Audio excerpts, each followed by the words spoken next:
सार बचन राधा स्वामी वार्तिक भाग 2 वचन 195।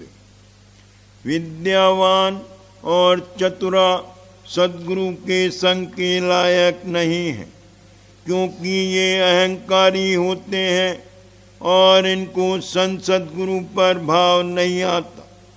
संत देखी हुई कहते हैं और ये नादान सुनी हुई बकते हैं और अपनी अक्ल के जोर से विधि मिलाना चाहते हैं, और जो जुक्ति कि उनको बताई जावे उसमें इनका मन, जो कि सैलानी और अहंकारी और भोगों की चाह वाला है, नहीं लगता, और करामात की चाह रखते हैं।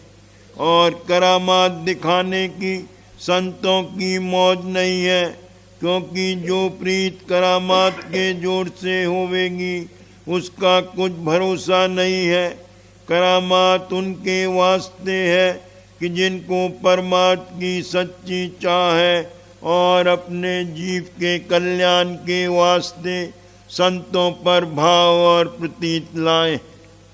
ऐसे शख्स हमेशा करामात देखते हैं, और जिन लोगों की असली चाह संसार की बढ़ाई और भोगों की प्राप्ति की है और परमात्मा की सच्ची चाह नहीं है, वे काबिल करामात दिखाने और सत्संग में लगाने के नहीं हैं। इस वास्ते जो जीव की परमार्थी हैं उनको चाहिए कि ऐसे लोगों के संग से होशियार रहे। वचन 196।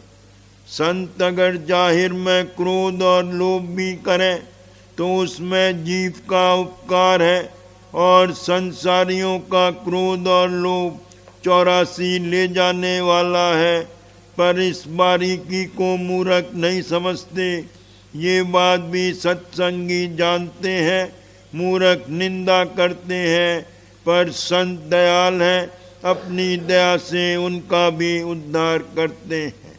वचन 197। संसारी जीव मरने से डरते हैं, क्योंकि वो संसार और उसके पदार्थों में आसक्त है, और जो साध है वो मरने से नहीं डरता, क्योंकि वो संसार और उसके पदार्थों को दुख रूप देखता है और उसको अपना घर नहीं जानता। मुसाफिरों के तौर से रहता है, और पूर्ण परमानंद स्वरूप जो सद्गुरु का है उसका आनंद लेने को चाहता है। इस सबब से मरने का दुख उसको नहीं होता, बल्कि साथ जीते जी मर लेते हैं और सद्गुरु के निस्वरूप के आनंद में मगन रहते हैं। वचन 198। संतों के दरबार में कोई कायदा खास सेवा भजन और सत्संग का मुकर्रर नहीं है, और न संत किसी पर जबरदस्ती करते हैं, सिर्फ वचन सुनाकर दुरुस्ती करते हैं। जो उत्तम जीव हैं वो जल्द मानते हैं और समझ जाते हैं, और जो मध्यम है वो आहिस्ता आहिस्ता मानते हैं, और जो नहीं समझते और नहीं मानते वो सत्संग में ठहर नहीं सकते। पर सत्संगियों को मुनासिब है कि किसी से ईर्ष्या न करें और न ये इरादा करें कि या तो हमारे अनुसार हर कोई बरते और नहीं तो चला जावे, क्योंकि चले जाने में उसका नुकसान है और सत्संगी का कुछ फायदा नहीं। और जो वो सत्संग में पड़ा रहा तो एक रोज समझते समझते समझ जावेगा और फिर सबके अनुसार बरतने भी लगेगा। वचन 199। भक्तिवान पुत्री बेहतर है साकेत पुत्र से, क्योंकि भक्तिवान स्त्री दोनों कुलों का उद्धार करेगी और साकेत पुत्र दोनों का आकाश करेगा। इस वास्ते बड़भागी वही कुल है कि जिसमें पुत्र या पुत्री भक्तिवान पैदा होवे। जिस कुल में एक भक्त पैदा हुए उसके अष्टकुलों का उद्धार होता है और साके चाहे जितने होवें वो नरक में ले जावेंगे। वचन 200। जबकि जीव सदगुरु के स्थूल स्वरूप को, जो कि उन्होंने वास्ते उद्धार जीवों के धारण किया है, नहीं पहचान सकता है, तो सूक्ष्म रूप को कैसे पहचानेगा। सो सिवाय गुरुमुख के और किसी को पूरी पहचान नहीं आवेगी। जैसे पारस के संग जब लोहा मिलता है सोना हो जाता है, पर और कोई धातु सोना नहीं हो सकती। और जीवों का ये हाल है कि गुरुमुख होना तो चाहते हैं, पर गुरु भक्ति जैसी की चाहिए नहीं करते। इस वास्ते चाहिए कि सदगुरु वक्त की भली प्रकार भक्ति करें तो आहिस्ता आहिस्ता गुरुमुख बन जावेंगे। कोई मूर्ख जीव ये कहते हैं कि सदगुरु पूरे हम जब जाने जब किसी को सदगुरु बनाया होवे। अब ख्याल करो कि जो किसी को सदगुरु बनाया भी होगा तो उनको उससे क्या हासिल होगा। जो वो आप सदगुरु बना चाहें तो सदगुरु भक्ति करें, तब आप देख लेंगे। सो भक्ति तो बनती नहीं है, वृथा नरदे ही गंवाते हैं।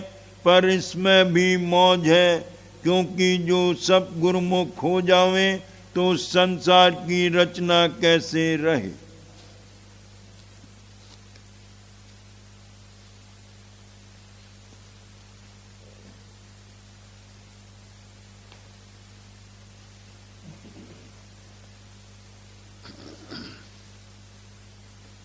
वचन बाबूजी महाराज, तीसरा भाग, सिलसिला वचन 7वां।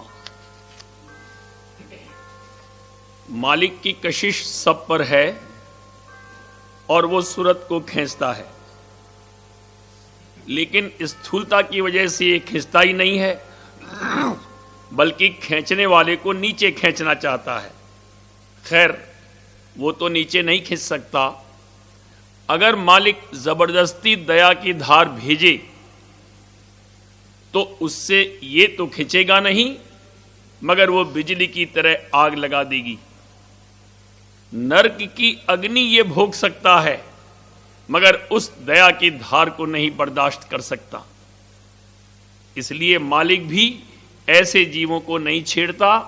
मालिक कहता है कि जाओ 84 की अग्नि में तप आओ, तब तुम इस दया के झेलने के काबिल बनोगे। दुनिया में उन लोगों की बड़ी महिमा है जो परमार्थ से कोसों दूर हैं और 84 की अग्नि के अधिकारी हैं। जिनको परमार्थ से कुछ मतलब नहीं, उनको दुनिया पूजती है और उनकी कदर करती है। नहाए धोए, रेशमी धोती पहनी, लंबा सा जनेऊ लटकाया, तिलक लगाया, भस्म रमाई, हाथ में रुद्राक्ष की माला ली और अनेक तरह के पाखंड किए। इस टोली में गए, महादेव का मंत्र उपदेश कर दिया। उस टोली में गए, ब्रह्मा का मंत्र उपदेश कर दिया। ऐसे लोगों की यहां महिमा होती है। कहते हैं कि 10,000 आदमियों को विष्णु के मंत्र का उपदेश दिया। ये परमार्थ है या मस्खरापन है? 2-4 शास्त्र और किताबें पढ़ ली और बड़े घमंडी हो गए कि हम शास्त्र जानते हैं। एक वक्त आएगा कि जितने शास्त्र और पाखंड की किताबें हैं सब गायब हो जाएंगी, इनका नाम भी नहीं रहेगा। जैसे अब तक कहते हैं कि मिस्र देश के पुस्तकालय में आग लग जाने से सब किताबें जल गईं और अब उनका पता भी नहीं, उसी तरह से जितनी पाखंड की पुस्तकें हैं सबका यही हाल होगा। खैर, वो वक्त तो जब संतों की मौज होगी तब आवेगा, मगर जब तक अपने दिल व दिमाग को इनसे रिहा व साफ नहीं कर लेगा और विद्या बुद्धि का अभिमान नहीं छोड़ेगा, तब तक संतों की दया का पात्र नहीं बन सकता। यहां की विद्या और बुद्धि ने परमार्थ की जड़ काट दी है। हे विद्या तू बड़ी अविद्या, संतन की तै कदर न जानी, संत प्रेम के सिंध भरे हैं, तै उल्टी बुद्धि की चढ़सानी, संतन प्रेम लगा प्यारे से, उनकी सूरत शब्द समानी।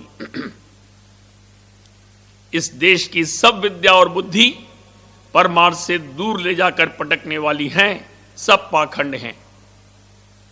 विद्या गुरु उपदेश तेरे भले की कहूं, और विद्या पाखंड तेरे भले की कहूं।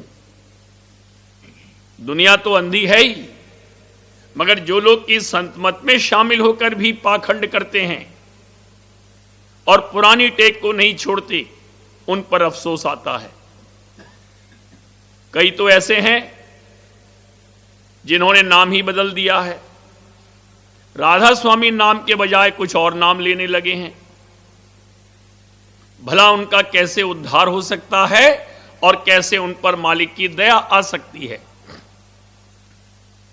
अपने हृदय की पटिया पे से सब नाम और टेक मिटाकर जब तक गुरु की शरण में नहीं आवेगा और वो इसके हृदय की पटिया पर सूरत से राधा स्वामी नाम नहीं लिखेंगे, तब तक अगर स्वामी जी महाराज भी चाहें तो इसका उद्धार नहीं हो सकता। इसी तरह गुरु की निस्बत भी उन लोगों का ऐसा ख्याल है कि गुरु पुश्तैनी होने चाहिए। क्या गुरु भी जुलाहे और बूचड़ की तरह पुश्तैनी होते हैं? जिस घर में एक बार गुरु प्रकट हुए, क्या उसी घर में गुरु के बाद गुरु चले आते हैं?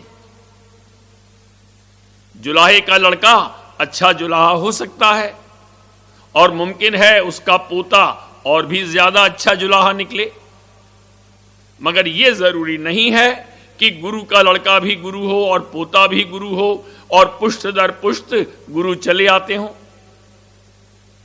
ये सब पाखंड, मक्कारी और झूठी टेक है कि हम तो गुरु के लड़के और पोते को ही गुरु मानेंगे।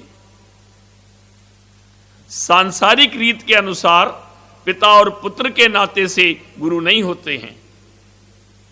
वो नाता सूरत और शब्द का है।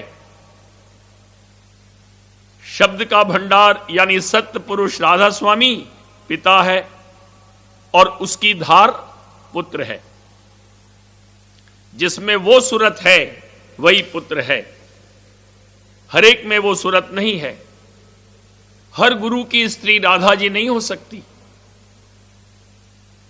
ये बात सही है कि गुरु के घराने के लोगों की अजमत और बुजुर्गी है, मगर वो क्या है और किस दर्जे की है और उससे दूसरों का किस कदर फायदा हो सकता है, इसको भी समझ लेना चाहिए। यह भी कोई नियम नहीं है कि गुरु के घर में फिर गुरु नहीं आते। धनी धर्मदास जी के लड़के चूड़ामणि संत थे और एक कबीर साहब का बेटा कमाल था जो ग्रंथ चुरा कर ले गया और अपना अलग मत जारी किया और धनी धर्मदास जी का मत नहीं चलने दिया। धनी धर्मदास जी बड़े धनवान सेठ थे और खूब रुपया कमाते थे, मगर जब कबीर साहब के पास आए तो एकदम से सबसे चित्त हट गया। कहने का मुद्दा कि सूरज जागी है, उस पर मालिक की खास दया है। जो नाम की रसायन के रस में रसेगा वो भक्त शिरोमणि बनेगा। सो ये भी फरमाया है कि अपने जतन से कुछ नहीं होगा, मालिक की दया से सब काम बनेगा। उसी की दया से एक दिन उस देश में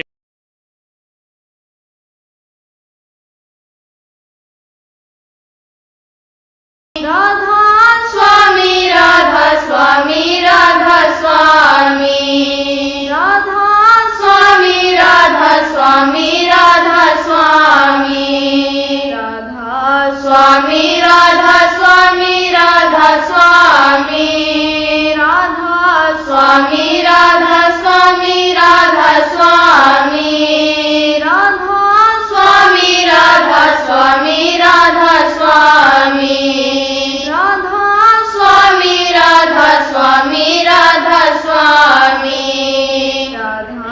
स्वामी राधा स्वामी राधा स्वामी राधा स्वामी राधा स्वामी राधा स्वामी राधा स्वामी राधा स्वामी राधा स्वामी राधा स्वामी राधा स्वामी राधा स्वामी राधा स्वामी राधा स्वामी राधा स्वामी राधा स्वामी राधा स्वामी राधा स्वामी राधा स्वामी राधा स्वामी